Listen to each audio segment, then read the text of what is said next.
All right, so this video is about what bass should you get if you're just starting out and you want it to be playable, but you don't want to spend too much money because who knows whether you're going to stick with it or not, and it might just become a really fancy, expensive piece of wall art.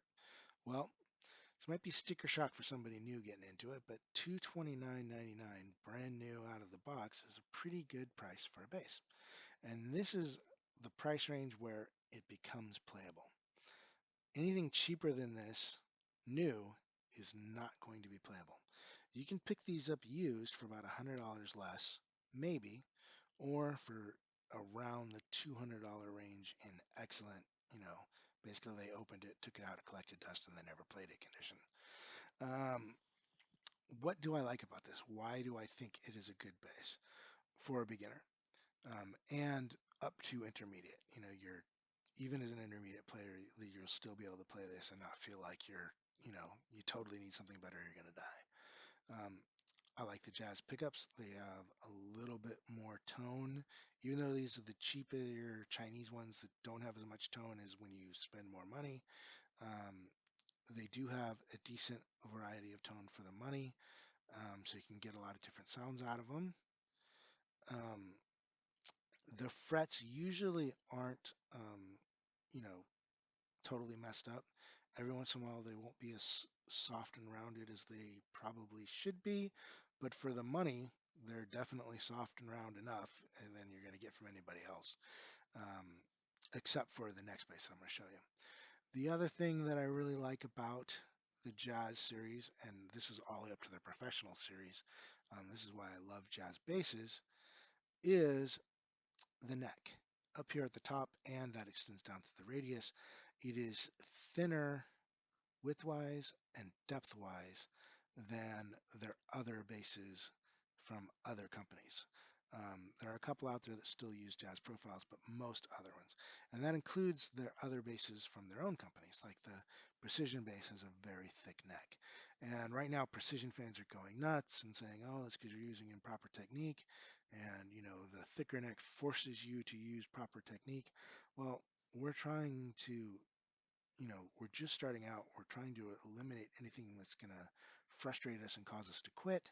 And a thick neck that makes it impossible for you to get to the notes on time, and when you're just starting out, is not something you want. And even as somebody who's intermediate to advanced, I still like the thinner neck, prefer it over a thicker neck.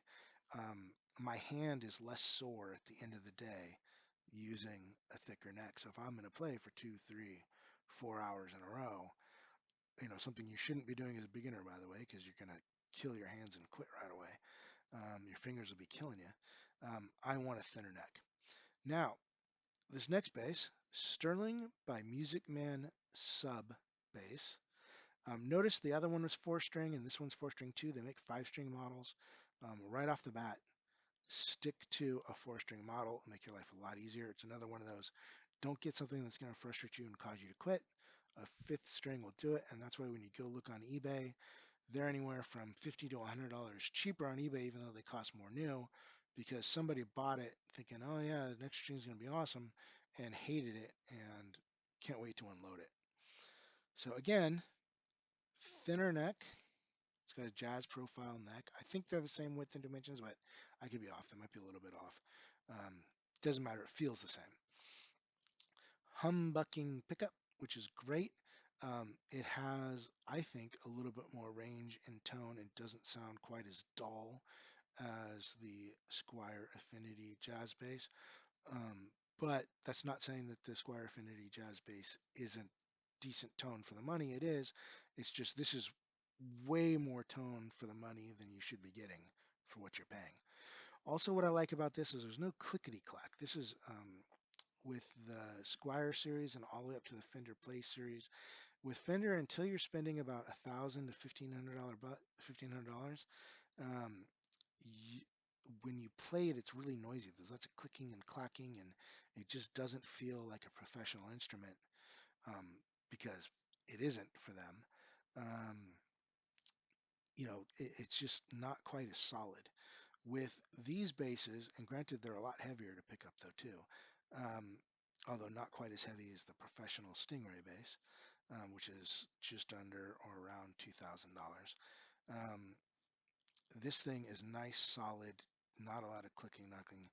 It feels like something you can grow into and play for years and years and years before it needs to be upgraded. You'll get a lot longer life out of this.